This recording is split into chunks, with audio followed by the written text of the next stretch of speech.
Hello everyone, so today we are gonna start with our new topic, that is rectus sheath, which is asked frequently as SAQ.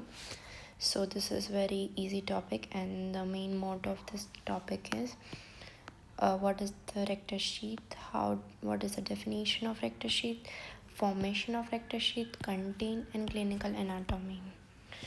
So rectus sheath is basically the covering of rectus abdominis muscle. It is basically the rectus sheath is covering of rectus abdominis muscle by various different types of muscles and fascias. So rectus sheath is open erected sheath covering rectus abdominis and pyramidalis muscle. Pyramidalis muscle is not present in everyone. If it is present, then rectus sheath will cover it. If it is not present, then there is no need to cover. So what are the features of rectus sheath? Wall. It has two walls, anterior and posterior. Anterior wall is complete as well as posterior wall is incomplete. It covers muscle end to end, anterior wall, but posterior wall is deficient below the arcuate line, and that's why it is incomplete. Anterior wall firmly attached to the tendinous intersection, that means anterior wall जो है वो आगे muscle के साथ attach हुई है, पीछे वो कोई रेक्टस मसल के साथ उसका कोई कनेक्शन नहीं है, सिर्फ प्रेजेंट है पोस्टीरियर वॉल उसकी। उससे पहले ये सब लाइन्स हमें पता होनी चाहिए। What are this lines? First of all linea alba. Linea alba is this line we see fusion of all aponeurosis in mid line. यहाँ पे सब एपोन्यूरोसिस आके एक्सटर्नल ऑब्लिक कैसे आएंगे, इंटरनल ऑब्लिक के एपोन्यूरोसिस ऐसे आएगी, और ट्रांसवर्स एब्डोमिनस कैसे आएंगे, इंटरनल ऑब्लिक कैसे आएंगे। यहाँ पे सबका एपोन्यूरोसिस होता है और फॉर्म होती है linea alba. Now let's look at linea semilunaris. Anterior and posterior extend till this line extend from tip of ninth costal cartilage to pubic tubercle. ये तो बता दी बात किसकी, रेक्टस शीथ की। बट लीनिया सेमिलुनारिस कौन सी लाइन है? This line is linea semilunaris, this line is linea alba. और यहाँ पे क्या अटैच होता है? रेक्टस शीथ का एंटीरियर और posterior wall. Now let's look at arcuate line. Arcuate line कहाँ है, क्या होती है?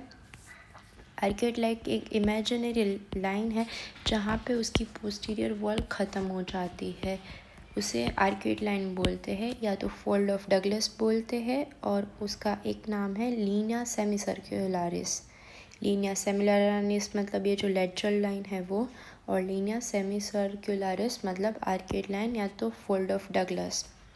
और that is a Midway between umbilicus and pubic symphysis. Pubic symphysis और अम्बिलिकस का मिडवे है प्यूबिक सिम्फाइसिस, और अम्बिलिकस का मिडवे है आर्क्यूएट लाइन। ये एंटीरियर रेक्टस फेशिया, ये पोस्टीरियर रेक्टस शीथ है, और ये मिडल रेक्टस एब्डोमिनस मसल है बीच में। डन। अब इसका फॉर्मेशन कैसे होता है? तो इसका फॉर्मेशन समझने के लिए पहले हमें 3 पॉइंट पता होना चाहिए। पहला point above coastal margin. Coastal margin एक पॉइंट याद रखना है, अबव कोस्टल मार्जिन। दूसरा between coastal margin and arcuate line. Arcuate line हमारी कहाँ पे थी? ये आर्क्यूएट लाइन है, तो ये कोस्टल मार्जिन, ये arcuate line. Above coastal margin का रीजन एक, दूसरा between coastal margin and arcuate line, और थर्ड बिलो आर्क्यूएट लाइन। ये 3 रीजन हमें याद रखने, और इससे हमारी वॉल फॉर्मेशन हम देखेंगे। तो पहले आर्क्यूएट लाइन के ऊपर above coastal margin. Coastal margin यहाँ पे है, उसके ऊपर कौन सा मसल दिख रहा है? एक ही मसल होगा, ये जो है एक ही मसल प्रेजेंट रहेगा, कौन सा? External oblique. तो एक्सटर्नल ऑब्लिक के एपोन्यूरोसिस से बनती है उसकी एंटीरियर वॉल, क्योंकि इंटरनल ऑब्लिक तो यहाँ पे प्रेजेंट होगा और कोस्टल मार्जिन यहाँ पे है, इंटरनल ऑब्लिक यहाँ तक ही जाएगा, तो उसकी एंटीरियर वॉल कौन बनाएगा? एक्सटर्नल ऑब्लिक का एपोन्यूरोसिस। और वो कवर किसको करेगा? रेक्टस एब्डोमिनस को। और उसकी पोस्टीरियर वॉल पे कुछ नहीं होगा, 5th, 6th और 7th सिर्फ कोस्टल कार्टिलेज प्रेजेंट होगी। ज़ीफर्ड प्रोसेस से वो स्टार्ट होगी और ऐसे एपोन्यूरोसिस आके ख़त्म होगा। एक्सटर्नल ऑब्लिक कवर करेगा, एक्सटर्नल ऑब्लिक का ही सिर्फ एपोन्यूरोसिस होगा इतने पार्ट में। ये कोस्टल मार्जिन, उधर इतना ही पार्ट आएगा, पीछे 5th, 6th, 7th costal cartilage आएगा, और ये बीच में कौन सा है? रेक्टस एब्डोमिनस मसल होगा और ये उसके एंटीरियर और ये पोस्टीरियर। पोस्टीरियर पे 5th 6th and costal cartilage और एंटीरियर पे आएगा aponeurosis of external oblique muscle. Now let's move to below costal margin and above arcuate line. मतलब कोस्टल मार्जिन और आर्कुलेट लाइन के बीच में क्या होता है? बीच में आता है अब हमारा ऐसा इंटरनल ऑब्लिक भी ऊपर जाएगा और एक्सटर्नल ऑब्लिक कैसे नीचे आएगा। तो पहले एक्सटर्नल लीनिया अल्बा भी आएगा। अब इसको लीनिया अल्बा बोल दिया मिड लाइन को। लीनिया अल्बा से ऐसे एंटीरियर वॉल कौन बनाएगा? External oblique. और इंटरनल ऑब्लिक का यहाँ पे डिवीजन हो जाएगा। क्या होगा? इंटरनल ऑब्लिक का डिवीजन हो जाएगा। इंटरनल ऑब्लिक जो है वो 2 वॉल दे देगी, एक एंटीरियर और एक पोस्टीरियर लेमिना दे देगी। तो ये जो एंटीरियर लेमिना है वो एंटीरियर वॉल बना देगा और पोस्टीरियर लेमिना है वो पोस्टीरियर वॉल बना देगा। इंटरनल ऑब्लिक का 2 लेमिना हो जाएगा, एंटीरियर लेमिना, पोस्टीरियर लेमिना, और पीछे fascia transversalis. Done. So between costal and arcuate line क्या हुआ? पहले एक्सटर्नल ऑब्लिक तो एंटीरियर बना ही रही थी और अभी भी बनाएंगी।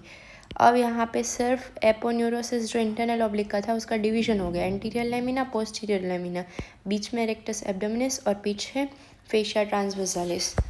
सो now let's move to below arcuate line. ये आर्कुलेट लाइन है, उसके नीचे क्या होता है?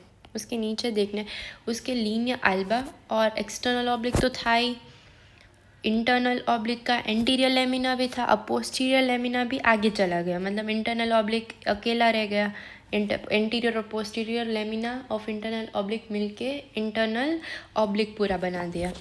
और लास्ट में आएगा ट्रांसवर्स एब्डोमिनस, जो पीछे था वो अब आगे आ गया। और फेशिया ट्रांसवर्सालिस, फिर एक्स्ट्रा पेरिटोनियल कनेक्टिव टिश्यू और पेराइटल पेरिटोनियम पीछे रह जाएगा।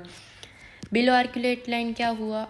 एक्सटर्नल ऑब्लिक, इंटरनल ऑब्लिक जो, और यहाँ पे जो ट्रांसवर्स एब्डोमिनस पीछे था वो आगे चला गया।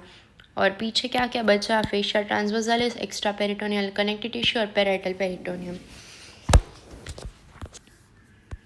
अब इसके कंटेंट्स क्या है? कंटेंट्स में 2 मसल है, रेक्टस एब्डोमिनस जिसके अराउंड हमने बात की एंटीरियर और पोस्टीरियर वॉल की, और पिरामिडालिस अगर होगा तो उसका भी हम ऐसे ही देखेंगे, but pyramidalis is not available in everyone. 2 arteries, superior epigastric, inferior epigastric, 2 vein, superior epigastric vein, inferior epigastric vein, lower 5 intercostal nerves and subcostal nerve. So ये हमारा 5th 6th 7th costal cartilage है। ये rectus abdominis muscle है हमारा, ये जो muscle दिख रहा है ये आर्क्यूएट लाइन है। कॉन्जॉइंट टेंडन मतलब इंटरनल ऑब्लिक और ट्रांसवर्स एब्डोमिनस मसल जो मिल के बना देते हैं उसको बोलते हैं कॉन्जॉइंट टेंडन। उसके नीचे दोनों आगे आ गए थे, आर्कुलेट लाइन के नीचे वो दोनों आगे जाके मर्ज हो जाएंगे और यहाँ पे कॉन्जॉइंट टेंडन बना देंगे। कौन? इंटरनल ऑब्लिक और ट्रांसवर्स एब्डोमिनस। तो क्या हुआ?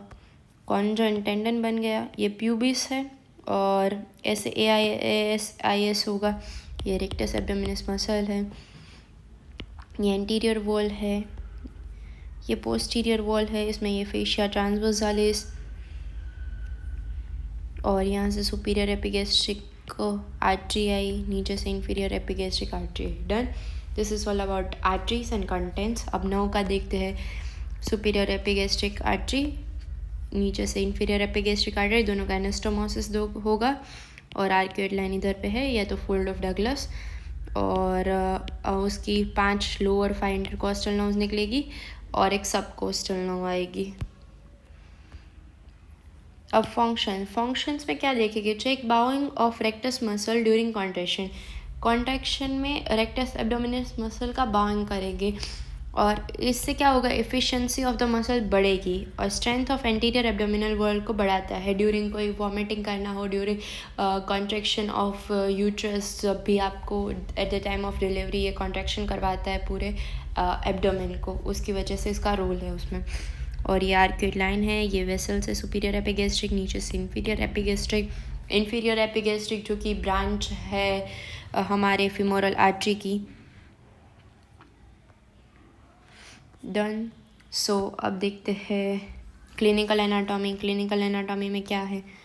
क्लिनिकल एनाटॉमी में क्या होता है, ये जो रेक्टस एब्डोमिनस मसल होता है ऐसे जॉइन होता है, पर कभी कभार due to pregnancy and all that rectus abdominis muscle दोनों साइड गैप बन जाता है और उसे हम कहते हैं divarication of rectus abdominis muscle.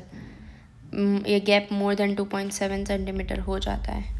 अब अगर कोई रिकन्स्ट्रक्टिव सर्जरी करनी है ब्रेस्ट की, अगर मैसेक्टोमी की है तो flap of rectus abdominis superior epigastric artery के साथ यूज़ किया जाता है। और एपिगैस्ट्रिक हर्निया भी होता है, अगर वीक लीन या अल्बा है तो अम्बेलिकल रीजन में होता है। मतलब इट्स सेम टू और डाइवर्केशन ऑफ रेक्टस एब्डोमिनस सेम ही होता है। हर्निएशन उसमें से अगर इसमें दोनों साइड दूर चले जाते हैं डाइवर्केशन में, बट एपिगैस्ट्रिक हर्निया में इधर से वेसल बाहर आते हैं due to weakening of this muscle rectus abdominis and herniation of extra peritoneal और ग्रेटर ओमेंटम्स पोर्शन।